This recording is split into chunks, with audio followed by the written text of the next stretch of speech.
Ang mga Hudiyo naa sila'y sa usa ka semana, sa 7 ka adlaw, naa sila'y usa ka adlaw nga giisip nila nga sagrado nga adlaw og balaan kaayo nga adlaw. Unsa maning maong adlaw kining giingon sa ebanghelyo karon og adlaw igpapahulay. Gitawag ka na nila Sabbath. Gisabot nato sa modernong panahon sa kalendaryo nga Sabado, ikaunom ka adlaw. Pero sa ilaha, ang adlawng Sabbath di ni matawag og equivalent sa Sabado, kay ang Sabbath nila mao man ni ang ikapitong adlaw. Kay pagbuhat sa Ginoo sa kalibutan, unom ka tuig unom ka adlaw gibuhat sa Ginoo ang kalibutan. Pag ikapitong adlaw himpahuway mag-Ginoo, mo na ilang gi-commemorate. Mo nga sa ikapitong adlaw mo pahulay ang mga Hudiyo. Istrikto kaadyo ang mga Hudiyo nining maong adlaw. Nganuman kinahanglan nga wa gyud bisan unsa nga trabaho nga imong buhaton. Kay mohimo gani kag bisan unsa nga trabaho nga mo gasto kag kusog, isipo na nila nga usa ka sa may mga gipangdili nila tanang matang sa trabaho. O gani, nay uba mga Hudiyo nga pananglitan, mahagbong imong baka anang atabay, karong adlaw ipapahulay. Nay uba mga Hudiyo nga di gina nila kuhaon, ugma na. Mahagbong imong baktin kita sa atabay, di na nila kuhaon, ugma na kay kuhaon nimo na aron. Hing-exert naman kag puwersa, trabaho naman to. Nakasaha ka. Di pwedeng manghinguto. Di pwedeng mangirok o kudyaman. Kay tanan nga naay puwersa, giisip na nila nga trabaho. Gani hangtod karon na, hangtod karong panahon na yung mga Hudiyo sa Israel karon nga inig pananglitag adlaw igpapahulay, ang ilahang mga kuryente, ilang mga suga automatic nang muon. Nganuman, og imo nang i-on ang switch, trabaho naman to. So makasaha na po ka. Muna yung mga konservative nga mga Hudiyo, panahon og adlaw ipapahulay. Karon kung mga panahonan ng modernong panahon, ang ilang suga automatic nang muon inig ka adlaw ipapahulay. Di na nila i-switch on. Nga naman inig switch ni mo ana, exert magagpuwersa, trabaho na to, nakasaha na ka. Maunig giksaway ni Jesus sa ebanghelyo karon.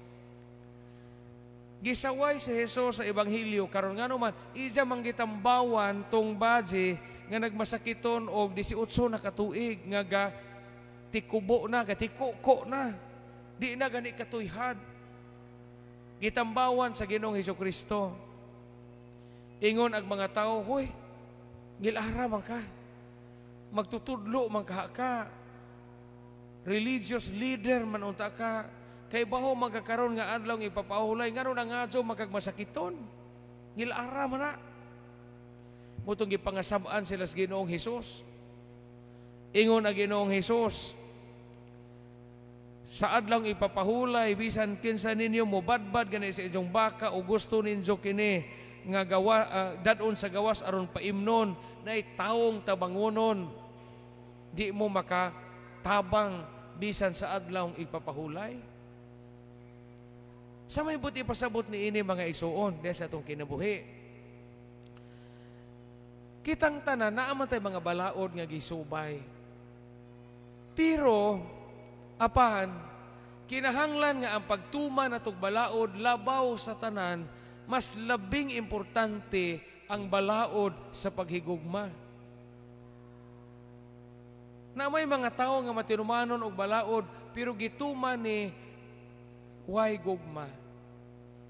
Tagaan ta mong example aron masabtan ninyo ang buti pasabot sa ebanghelyo karon. Parihas ba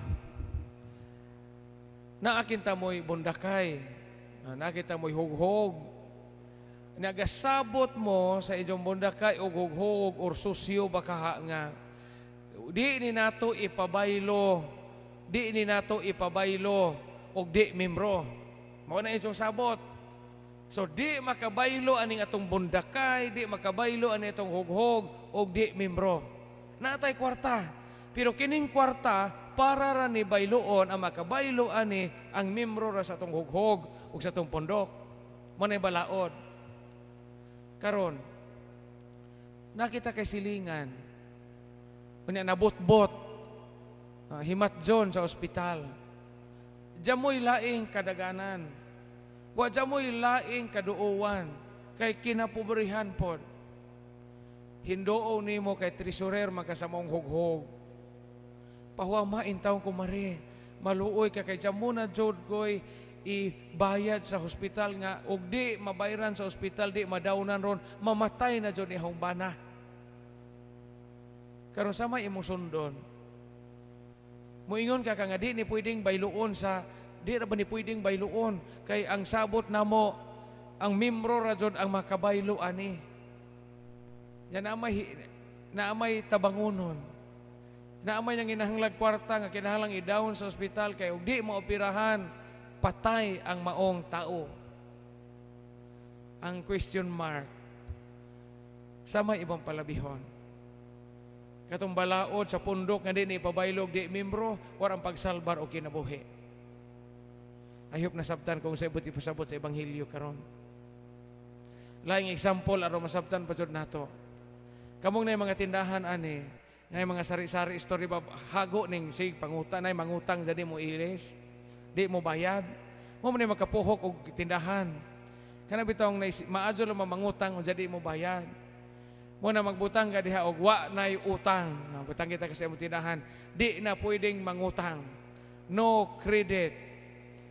Nya kinahanglang kas ang ibayad. Karon mao na imong patakaran. Mao na imong balaod sa imong tindahan, example.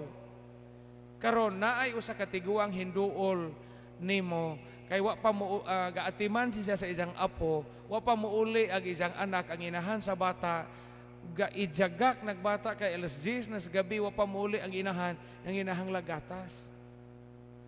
Muutang ang maong tiguang nimo gatas sa imong tindahan.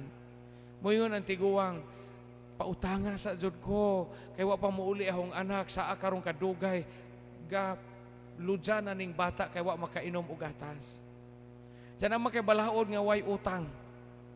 Diyan niya apoy bata nga gangak-ngak tibok adlaw kay wa pa muuli ang inahan. Pangutana, kisa may imong palabihon? Ang balaod nga di ka pautang or ni ay lula din nga nangiyawat nga makautang bisag gamayng gatas aron ikapatutoy sa isang apo nga naludsa na og di na gani hapit mo tingog kay wa ka inom og gatas anang adlaw. Moy buti pasabot sa Ebanghelyo karon. Nga sa ato untang pagpanuman sa mga balaod, kinahanglang na ay balaod sa paghigugma nga mas mulabaw paniana. Pareho tagaan ninyong balaod inyong bana nga muuli, kinahanglang muuli, alas 7 kinahanglang na anak kadiha. Kinahanglang mauna imong balaod. Kinahanglang alas 7 muuli na kang banaha ka na anak kasabay kay di gini ka makaulig alas 7 dinhi sa atong bay, di ka makadog. O kita na imong balaod. Di ka makadog na orong gabi ha. Og di og alas 7 jamo pa ka dinhi. Mo na imong balaod. Pero kahibaw ka nga imong bana to maasahin sa talibon. Tuwa sa ubay, wa jamoy service na nakayan pag di pasahero. Og maabot imong banag alas 9:30 nas gabi kay dugay pang pamara og sakyanan. Di nimo padugon. Importante ang diwa sa balaod o importante ang balaod sa gugma. Kay mawa gani ang gugma sa pagpanuman sa balaod, wa nay hinungdan ang maong balaod kay di naman ni makaadyo sa tao. Muni natabo sa Ebanghelyo karon. Sige giyaw-yaw ang mga Hudiyo nganong nanambaw maintaw ka Hesus ug adlaw ti papahulay nga bawal man na. Yun na Ginoo nganong didaan makuninso nga taong tabangonon di na gani nakatuyhad huwaton pa nimog laing adlaw. Ingana og tinuod ang Kristohanon. sa pagpanuman nato sa mga balaod timaning ang pinakadakong balaod, ang balaod sa paghigugma. Ug way laing makalabaw ni nang maong balaod diya sa atong kinabuhi. Amen.